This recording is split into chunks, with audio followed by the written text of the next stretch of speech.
نحمده ونصلي على رسوله الكريم أما بعد فأعوذ بالله من الشيطان الرجيم بسم الله الرحمن الرحيم ما يود الذين كفروا من أهل الكتاب ولا المشركين أن ينزل عليكم من خير من ربكم والله يختص برحمته من يشاء والله ذو الفضل العظيم آمنت بالله صدق الله العظيم۔ انتہائی قابل احترام سامعین ذی وقار، آپ حضرات کی خدمت میں سورۃ البقرہ کی آیت نمبر 105 تلاوت کی ہے،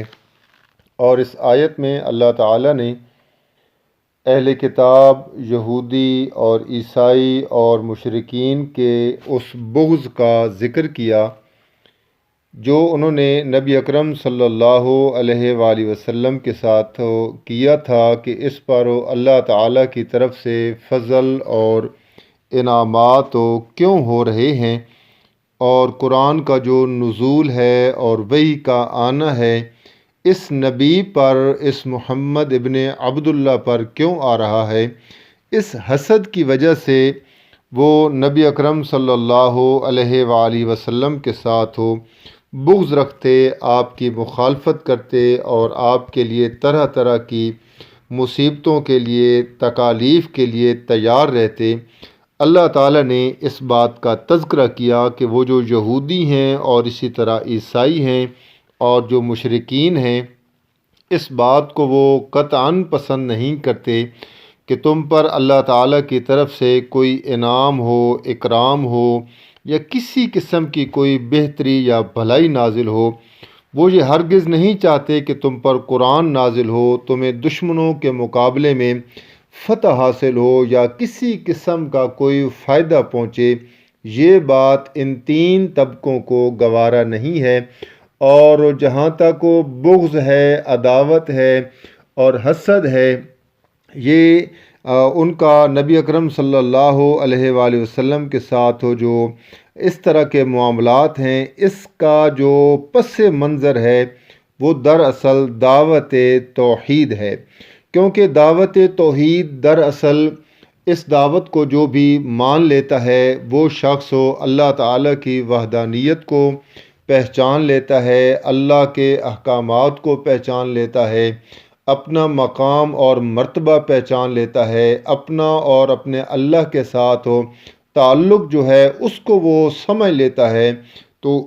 اس وجہ سے تعلق اللہ کے ساتھ جب بندے کا مضبوط بن جاتا ہے تو یہ جو دنیاوی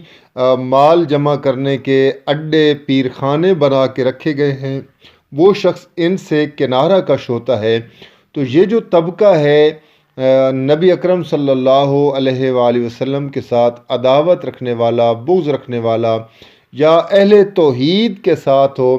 اس طرح کا برتاؤ رکھنے والا، وہ یقیناً یہی سمجھتا ہے کہ جب بندے کو حق سمجھ آ جائے اور سچائی سمجھ آ جائے تو وہ ہمارے ہاتھ سے نکل جائے گا، لہٰذا بہتر یہی ہے کہ ایسے شخص کو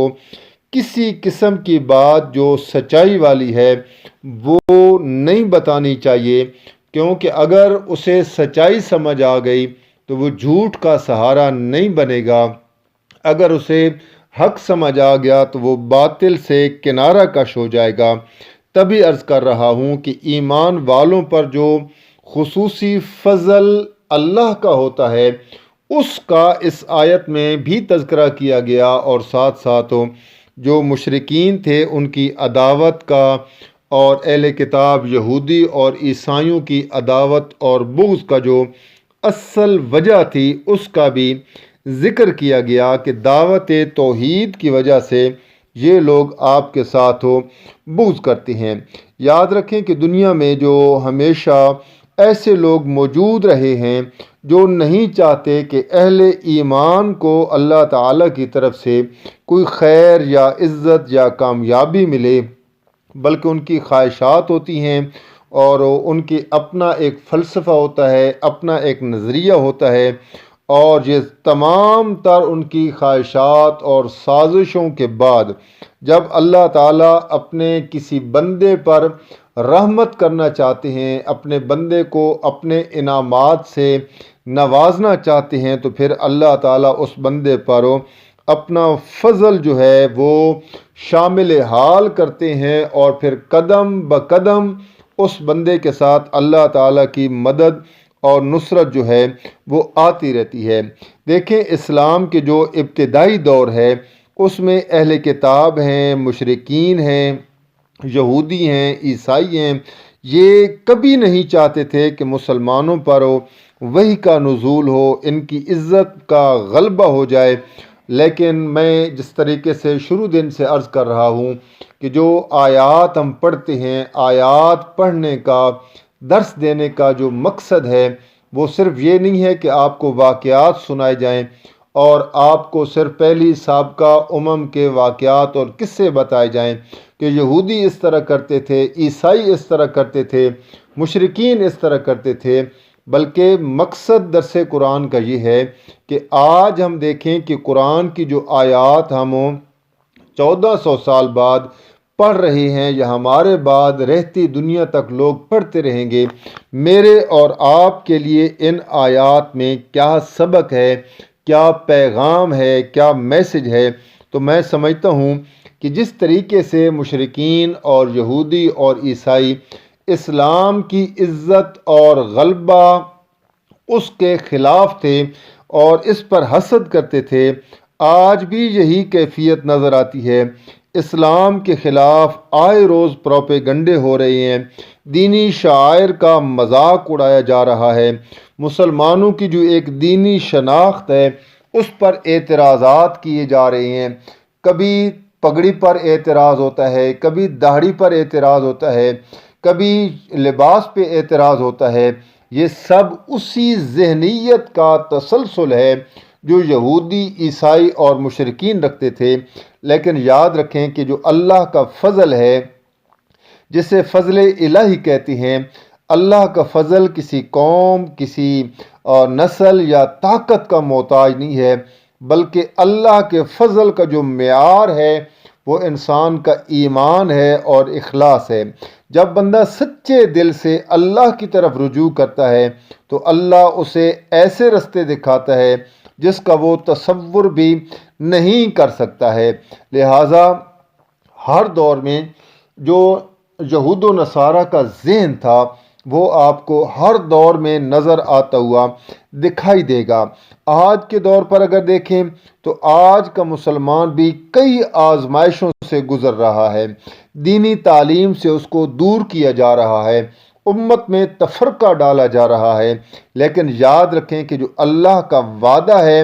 آج بھی قائم ہے کہ اگر ایمان مضبوط ہو، نیت خالص ہو اور عمل درست ہو تو اللہ کا خصوصی فضل ضرور شامل ہوتا ہے۔ اس لیے آج بھی بحمد اللہ تعالی